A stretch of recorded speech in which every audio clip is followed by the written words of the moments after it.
Bonjour frère Pierre, Bonjour, frère Maroun. comment ça va? Écoute, très heureux d'être avec toi déjà et heureux aussi.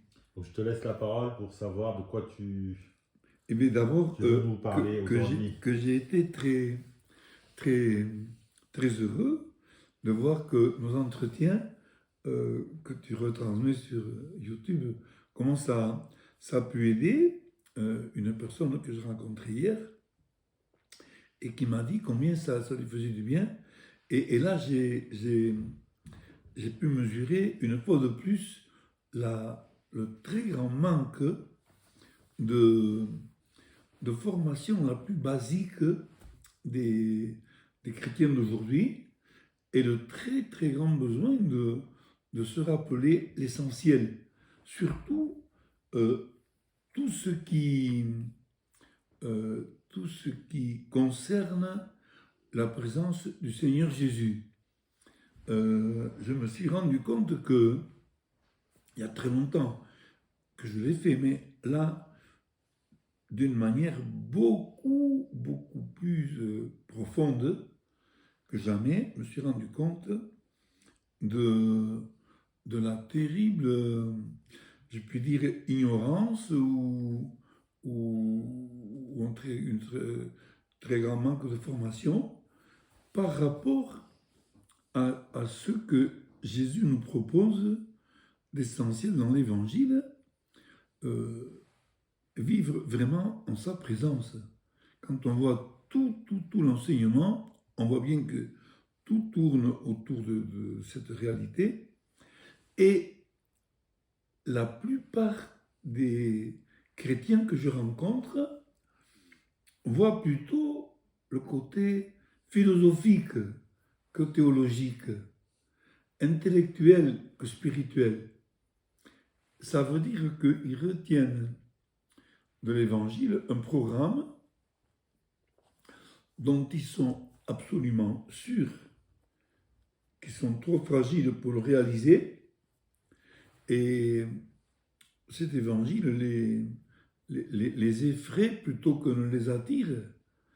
Et ce n'est pas impensable que ce soit la raison pour laquelle l'évangile attire si peu. Un curé du Pays Basque, euh, je crois te l'avoir déjà dit, mais je ne suis pas sûr, en tout cas ça peut se redire, avait été très étonné. Il avait tout un groupe, une douzaine de personnes chrétiennes, vraiment de la pratique dominicale très régulière. Et il faisait une réunion sur je ne sais plus quel thème.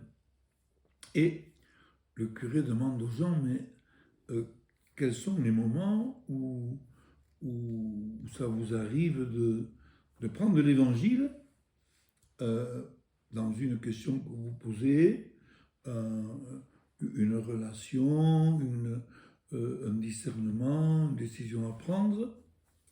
Et comme personne ne répondait, il a demandé à un qui est à côté, il lui dit jamais.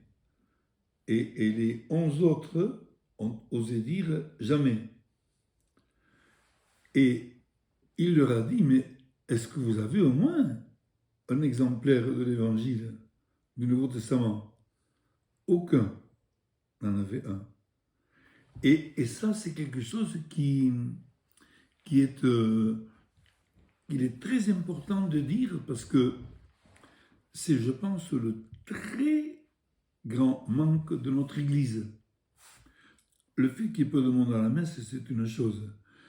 Mais le fait qu'il y ait encore moins de monde à avoir cette référence explicite, si tu veux, pour moi, le plus important de tout, dans la mesure, comme je l'ai dit, je me le suis vu dans YouTube l'autre jour, euh, comme je me sais aimer de Jésus, euh, ça change tellement toute ma vie que je ne peux plus penser comme si je ne me savais pas aimer. Or, si je me prends la main dans le sac en train de voir que quand j'ai des difficultés, je suis triste. Quand j'ai des obstacles, je suis dans l'impasse. Quand un espoir que j'avais disparaît, je n'ai plus ni espoir ni espérance. Quand j'ai une difficulté relationnelle, je ne suis plus dans la paix. Waouh, je me dis, mais ici, il y a quelque chose qui ne va pas. Je ne suis plus, ou je ne suis pas du tout dans la lumière de l'Évangile. C'est là que mon propos d'aujourd'hui serait reconsidérer, ou peut-être commencer à considérer que Jésus est vraiment mon berger. C'est lui qui le dit. Je suis le bon pasteur, je suis le vrai berger. Mais à partir du moment où je sais que Jésus est mon vrai berger, mais comment est-ce que je me laisse guider par lui? Qu'est-ce que ça veut dire pour moi? Jésus, tu es mon berger. Si ma pensée continue de son côté d'une façon autonome, sans aucune différence provoquée par la méditation de l'Évangile, quelque chose qui ne va pas. Si mon pardon n'est que quand c'est pardonnable, si mon espérance n'est que quand j'ai beaucoup d'espoir, si ma paix n'est que quand tout va bien, il n'y a aucune relation entre ce que je dis croire et ce que je suis. Le très grand appel, pour moi, c'est vraiment, vraiment, vraiment Jésus, Jésus, tu es mon berger. Autre jour, on avait comme évangile, nous, l'évangile de ce collecteur d'impôts qui voulait voir Jésus et qui monte sur un arbre parce qu'il était petit de taille. Et alors, je ne sais même plus son nom maintenant. Zachée était sur son sycomore et Jésus regarde vers lui. Zachée, descends vite. Il faut qu'aujourd'hui je vienne demeurer en toi. Mais c'est une parole que je ne peux pas vivre sans être bouleversé. Manon, il faut que je vienne aujourd'hui habiter chez toi. Pierre, il faut que je vienne habiter chez toi. J'y habite déjà chez toi. Mais prends conscience maintenant, plus qu'avant, que je suis chez toi et que je demeure chez toi. Et là, l'évangile de Saint Jean, pour moi, est lumineux. Mais la plupart du temps, on n'est pas sensible à ça. L'autre jour, il y a beaucoup frappé deux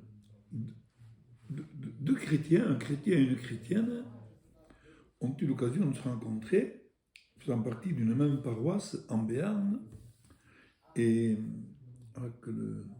le chrétien dit à la chrétienne avec qui il était en conversation, qui lui faisait remarquer qu'il était un peu en irritabilité facile, et lui, il lui dit, mais je ne peux pas ne pas être comme ça.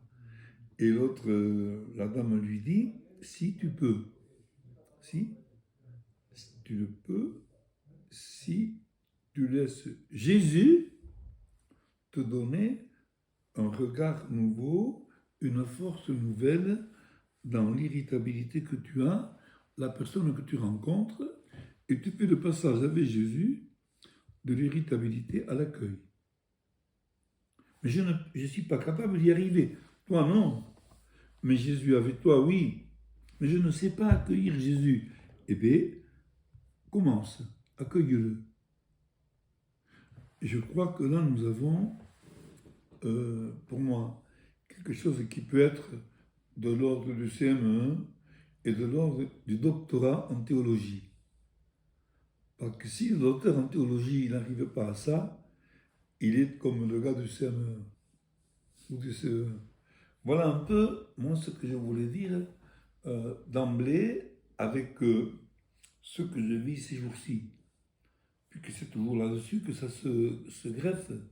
Euh, ma- ma- on va appeler ça ma réflexion, mon enseignement, toujours à partir du concret le plus proche des personnes qui vont dans une église le dimanche ne peuvent plus accepter de se trouver à sortir de l'église de deux côtés différents pour ne pas se rencontrer. C'est une preuve pour elles qu'elles n'ont pas vraiment rencontré Jésus. Donc en fait, les gens n'arrivent pas à mettre Jésus, enfin, à voir le monde à travers Jésus. C'est ça. Et parce que d'abord, elles ne rencontrent pas assez. Parce que notre rencontre à nous maintenant, c'est un exemple formidable. Quand on est ensemble, on ne peut pas faire comme si on n'était pas ensemble. Notre amitié est première. Et bien, dans la prière, c'est la même chose. Or, avec Jésus, sa divinité fait que, après le temps de prière, il continue à être très présent en moi. Et donc, la première personne que je rencontre, je suis invité à la rencontrer avec lui. Et donc ce qui arrête les gens, c'est ils pensent que ça leur provoque des difficultés parce que ça change radicalement leur vie. Je ne pense pas qu'ils aillent jusque-là. Hein. Je ne pense pas que ce soit réfléchi. À mon avis, avec l'expérience que j'en ai, ce n'est pas de ce type de réflexion intellectuelle. C'est beaucoup plus machinal, beaucoup plus Instinctif. instinctif, inconscient. Je ne... C'est inconsciemment qu'ils gardent leur moi C'est avant ça, le Christ. c'est ça, c'est ça. Alors qu'ils devraient s'en débarrasser. C'est ça. et mettre- C'est tout à fait d'accord avec toi. C'est un manque de prise de conscience qui fait que c'est inconscient. Je ne prends pas conscience que Jésus est là. Et je me laisse prendre par la peine ou l'affectation plutôt que, que de vivre cette réalité avec Jésus. C'est là le rôle de la prière quasi perpétuelle que nous laissent nos frères orthodoxes dont tu fais partie. Cette prière, moi je trouve qu'elle est extraordinaire. Nos ancêtres à nous, je l'ai dit à un sermon il n'y a pas longtemps, à un enterrement, disait Jésus Seigneur, Jésus Seigneur. Ça équivaut à Jésus, Fils de Dieu. Prends pitié de mon pécheur. Jésus Seigneur. Et là, c'était la relation directe. Et moi, je me sens très, très, très heureux dans cette relation directe et très appelant aussi à tous ceux que j'ai avec moi pour leur proposer cette prise de conscience. Et ça, c'est valable, toute confession confondue. Hein. Bien sûr. Je ne distingue pas catholiques et protestants. Hein. C'est tous. On va se dire pour ce matin Amen. Et on va y Merci, ajouter mon frère. Alléluia. Alléluia.